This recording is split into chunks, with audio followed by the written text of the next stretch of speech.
A casa da minha mãe era mais do que paredes e telhado. Era tudo o que me restava depois que ela morreu. Eu só não imaginava que, ao herdar aquela chácara simples no interior, eu também herdaria a dor, o desprezo e a guerra silenciosa de uma família que jamais me aceitou como filha.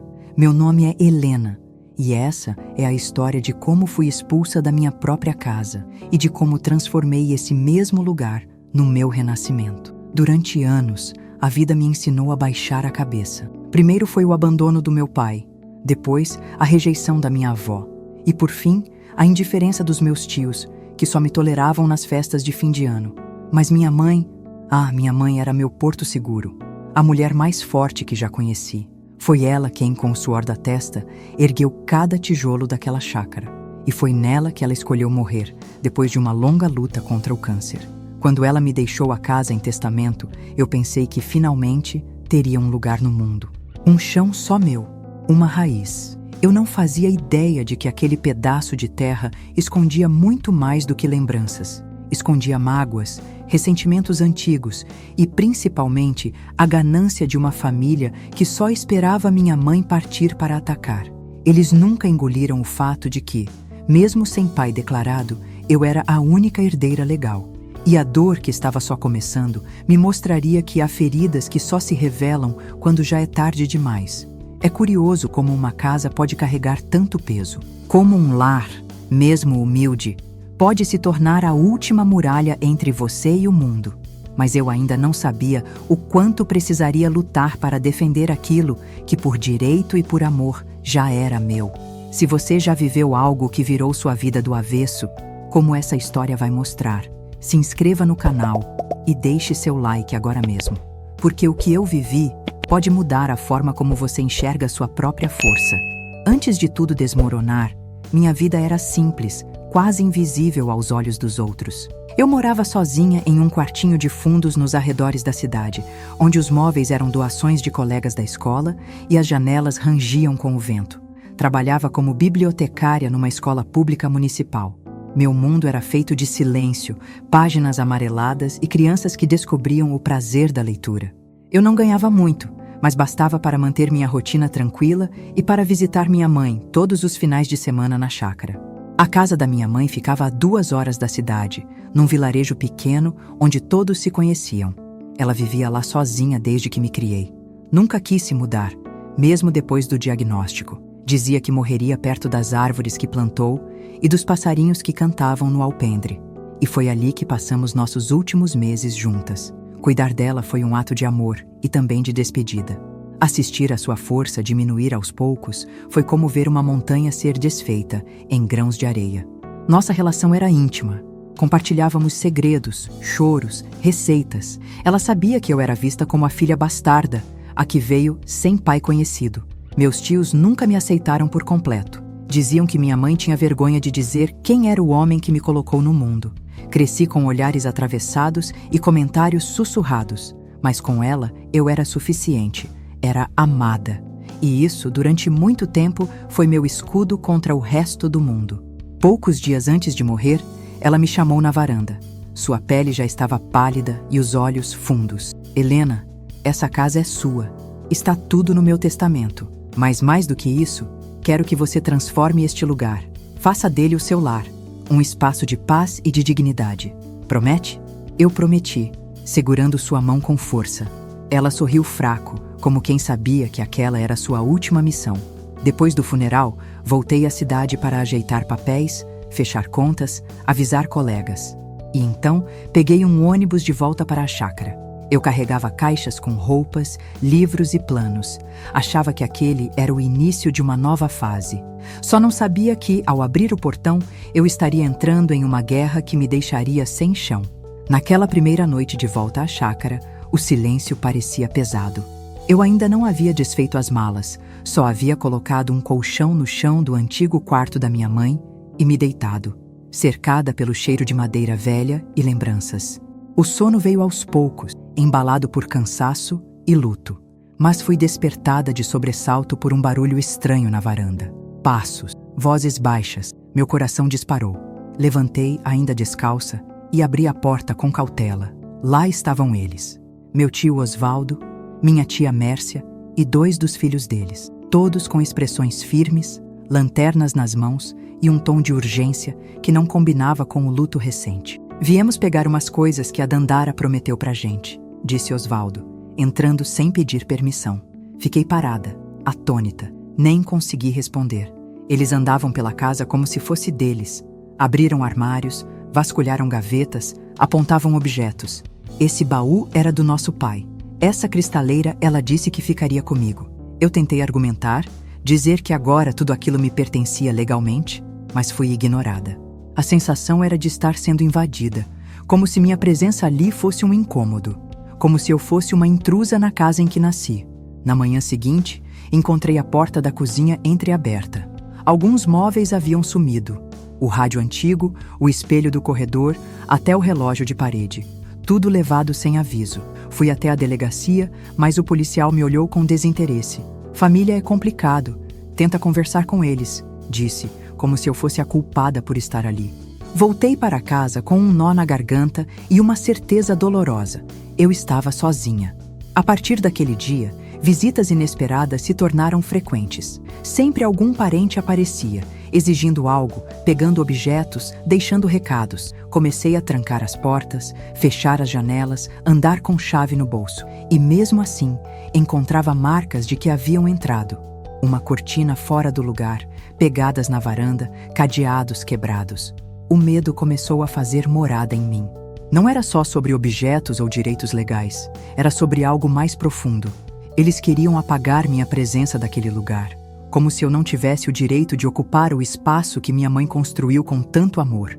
E a cada visita, a cada roubo, eu sentia mais forte a verdade amarga. Eu estava sendo expulsa lentamente da minha própria casa. Os primeiros meses foram um jogo psicológico silencioso. Eles não gritavam, não batiam, mas sabiam exatamente onde atacar. A guerra agora era feita de insinuações, telefonemas anônimos e olhares que diziam mais do que palavras. Sempre que eu ia à feira do vilarejo, sentia os cochichos. Ela tomou a casa da mãe, coitada da Dandara, diziam uns. Essa menina não tem vergonha. Nem sabe quem é o pai e já quer herança, sussurravam outros. E eu sabia de onde vinham essas histórias. Mércia e Osvaldo começaram a circular no vilarejo com frequência incomum.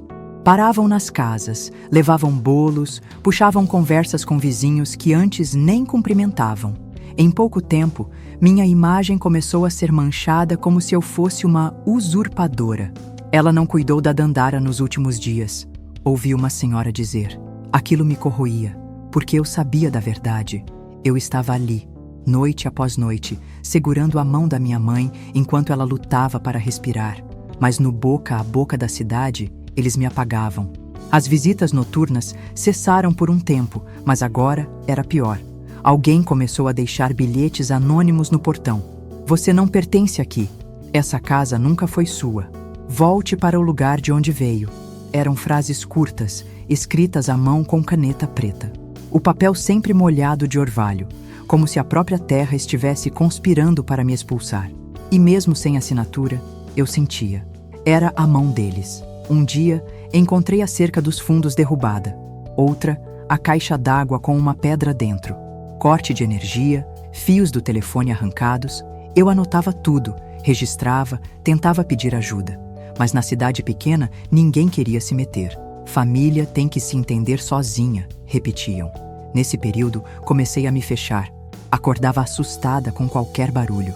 Dormia com uma faca de cozinha ao lado da cama. Minha voz foi se apagando. Eu evitava sair, não atendia telefonemas, não respondia mensagens. Me sentia como um fantasma vagando entre os cômodos da casa que um dia foi viva. Mesmo assim, resistia. Não por coragem, mas por uma promessa. Minha mãe me confiou aquela casa. E mesmo despedaçada, eu não podia desistir tão fácil.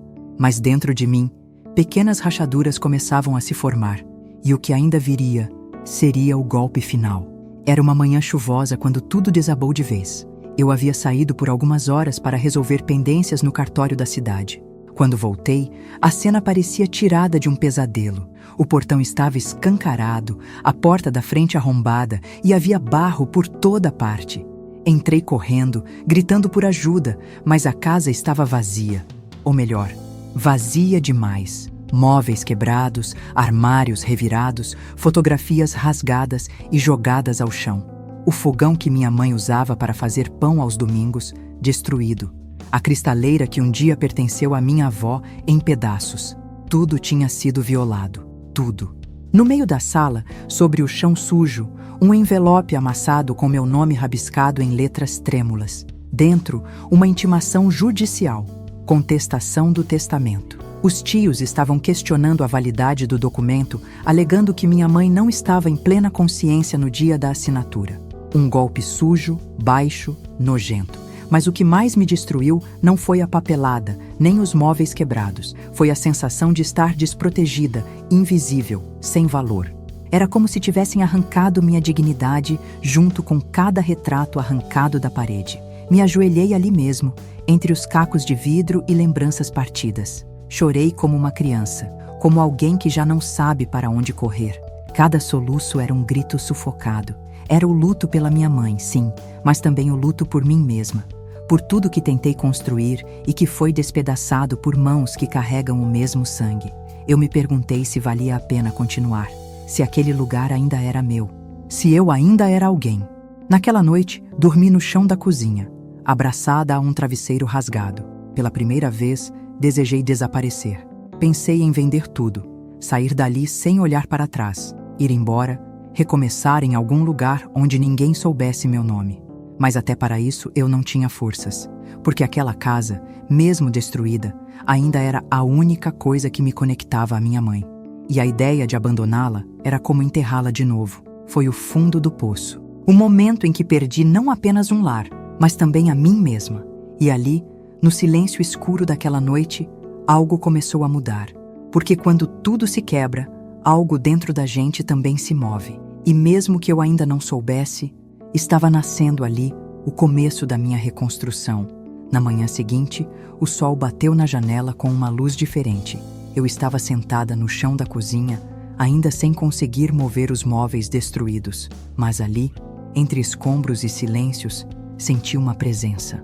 Como se minha mãe estivesse ali, de pé ao meu lado, me observando com aquele olhar firme que ela usava quando queria que eu reagisse. Fechei os olhos e ouvi sua voz na memória. Você é mais forte do que pensa, Helena. Essa casa é mais do que paredes, é sua história. E naquele instante, algo dentro de mim despertou. Levantei devagar. Meus músculos doíam, minha alma sangrava, mas havia uma decisão pulsando em mim. Eu não ia deixar que me expulsassem. Não mais. Aquela casa não seria lembrada como o lugar onde fui humilhada, mas como o solo onde eu renasceria. Lavei o rosto, respirei fundo e fui até o quarto. Peguei uma caixa antiga onde minha mãe guardava documentos e cartas. Ali encontrei algo que mudaria tudo. Uma carta manuscrita dela, endereçada a mim. Helena, se estiver lendo isso, é porque o pior aconteceu. Mas saiba que essa casa é sua. E não apenas no papel. É sua, porque foi feita com amor, suor e sacrifício. Transforme essa dor em liberdade. Faça daqui um lugar onde você possa florescer. Chorei de novo, mas não de fraqueza. Era como se ela tivesse deixado ali o empurrão final. Comecei limpando o chão, recolhendo pedaços de vidro, dobrando roupas. Depois, liguei para uma amiga da cidade e pedi ajuda jurídica. Marquei com um advogado. Mostrei o testamento, a carta, os registros da casa em cartório. Pela primeira vez, alguém me ouviu com atenção e disse: "Você tem razão, e tem como lutar." No dia seguinte, pendurei um novo cadeado no portão. Pintei uma placa e escrevi: "Propriedade particular, proibida a entrada." Coloquei vasos de flores na varanda, não para decorar, mas para afirmar: eu estou aqui, eu permaneço. Era só o começo. Eu ainda estava cercada de ameaças, processos, olhares. Mas algo havia mudado. Eu não estava mais tentando sobreviver. Agora eu estava disposta a construir, não só a casa, mas uma nova versão de mim. Se você acredita que toda queda pode ser o começo de algo maior, não se esqueça de curtir este vídeo e se inscrever no canal. Ainda tem muita história pela frente. A audiência foi marcada para uma terça-feira de céu nublado, como se até o tempo refletisse a tensão que eu carregava. Meu estômago embrulhava, minhas mãos suavam, mas minha postura era firme. Pela primeira vez, eu entrava naquele fórum de cabeça erguida. Do outro lado, sentados juntos, estavam Osvaldo, Mércia e os filhos, todos vestidos como se fossem os mais respeitáveis da cidade. O advogado deles tentava pintar minha mãe como uma mulher instável nos últimos dias e a mim como uma oportunista que se aproveitou de sua fragilidade. Era um teatro cruel. Mas então chegou minha vez. Entreguei ao juiz a carta que minha mãe havia escrito.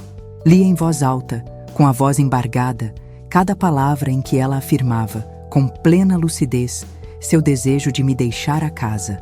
Citei datas, mostrei recibos, fotografias dos nossos dias juntas, testemunhas da vizinhança. Minha voz tremia, mas eu seguia, porque naquele momento eu não era só eu, era também minha mãe. Era a memória dela que eu defendia.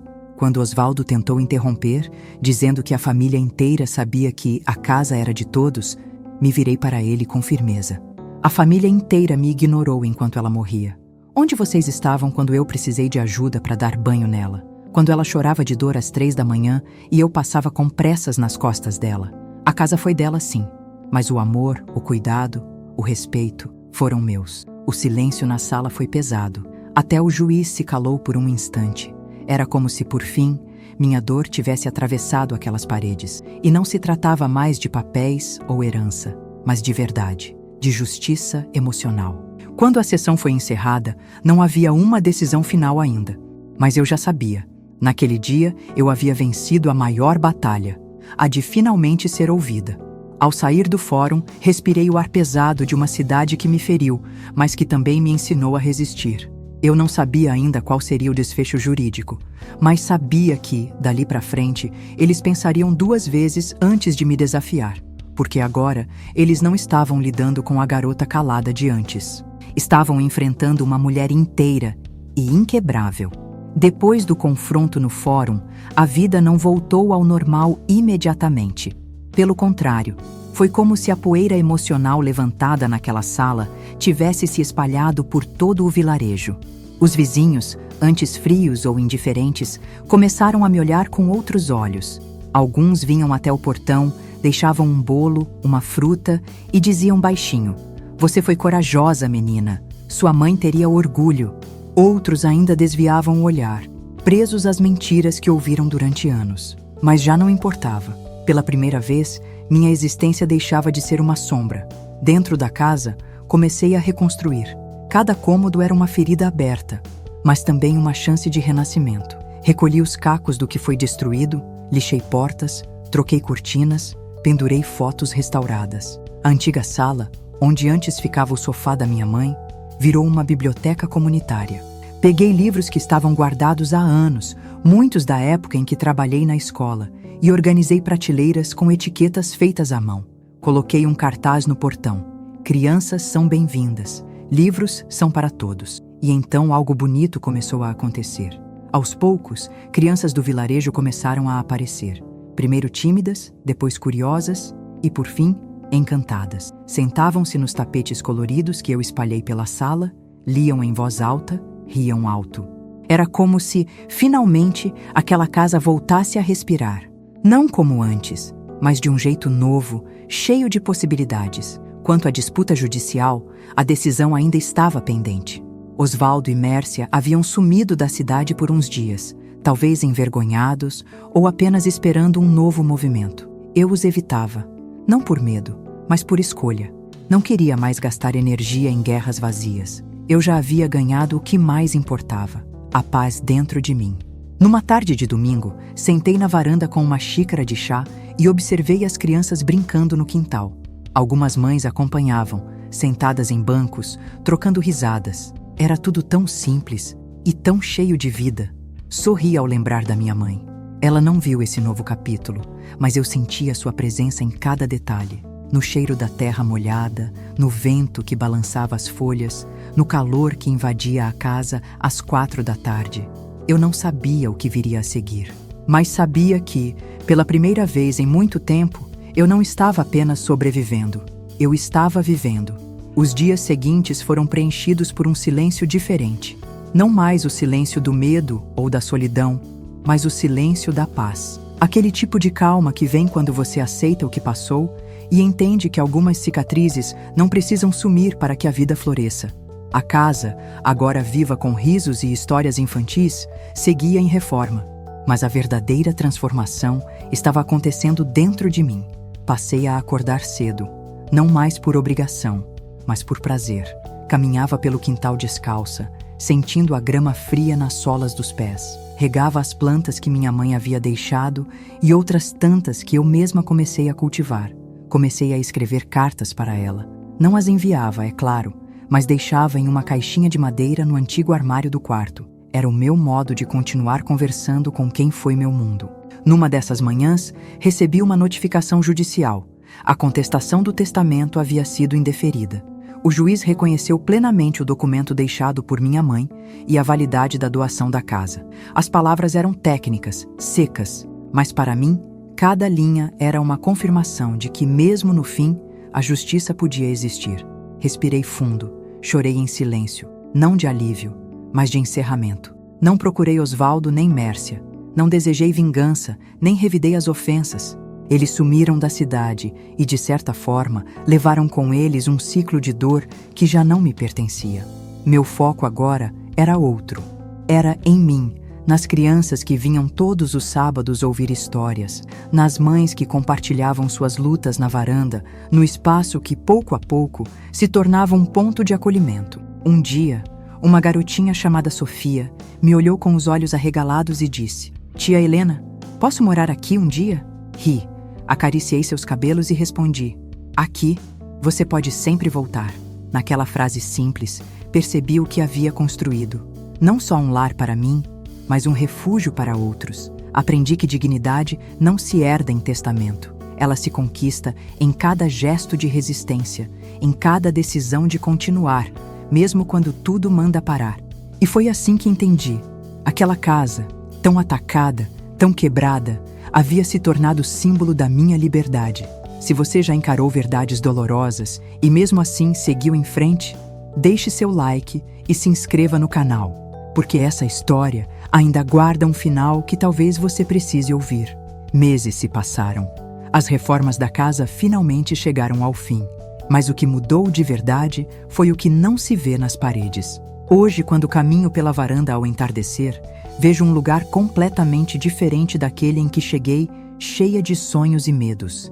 As feridas foram curadas com tinta, tempo e afeto. E cada canto, cada tijolo, carrega agora não só a memória da minha mãe, mas também minha força. A casa que tentaram destruir virou minha fundação, meu templo. Decidi dar um nome ao espaço: Casa Raiz. Coloquei uma plaquinha na entrada, escrita à mão.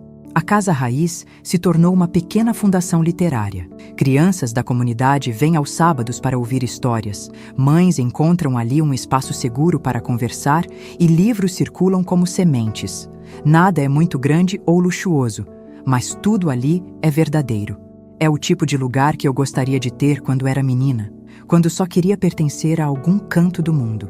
Comecei também a dar oficinas de escrita para adolescentes. Compartilho com eles o que aprendi na biblioteca da escola e na biblioteca da vida. Ensino que a palavra pode curar, pode libertar. Muitos deles enfrentam suas próprias batalhas em silêncio e ali encontram abrigo, voz, coragem. Nunca imaginei que a casa, onde minha dignidade foi rasgada, se tornaria abrigo para tantas outras dignidades em construção. Hoje, olho para trás com gratidão. Não pelo sofrimento, mas por ter resistido. Eu poderia ter fugido, vendido tudo, me calado. Mas escolhi ficar, escolhi reconstruir, mesmo com as mãos trêmulas. Porque no fim, a dignidade não está no que os outros reconhecem, mas no que você decide preservar dentro de si. E eu preservei a minha. O último cômodo que reformei foi o quarto da minha mãe. Não mudei quase nada.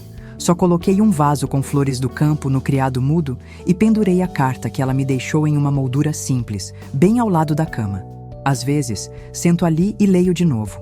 E sempre que termino, repito em voz baixa: "Eu consegui, mãe. Essa casa é nossa.